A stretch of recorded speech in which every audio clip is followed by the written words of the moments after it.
Bit rate क्या होता है?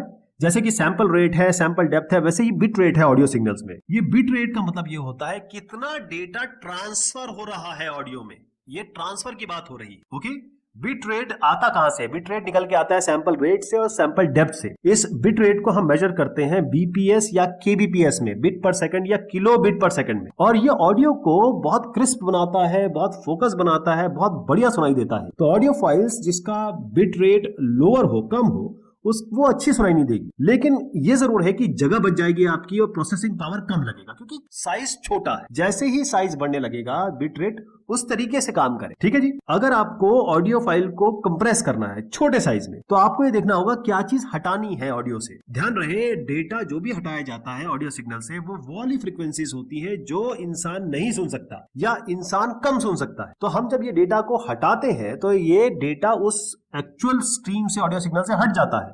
इसका मतलब यह है कि अब आपका साइज जो है, फाइल साइज, वो स्मॉलर हो गया, छोटा हो गया। तो ये बेसिकली बिट रेट गवर्न करता है कि आपकी साइज क्या होगी और किस तरीके से ये चीज बहेगी। तो size, bit rate, sample depth, sample rate सब आपस में जुड़े हुए हैं। ध्यान रखिए, ऑडियो सीडी बिट रेट ये है 1411 किलो बीट्स पर सेकंड, यानी कि केबीपीएस। अब MP3 की बात करें, ये कहां से कहां तक जाता है? 96 से लेकर 320 केबीपीएस तक जाता है। इसी तरीके से जो स्ट्रीमिंग सर्विसेज है, स्पॉटिफाई वगैरह, और 96 से 160 केबीपीएस तक जाता है। अगर कोई कंज्यूमर है या फिर आज जैसे आप लोग हैं या मैं हूं, हम सुनते हैं, तो बिट डेप्थ अगर 16 बिट की है तो हमको आवाज अच्छे से सुनाई देगी, बढ़िया है।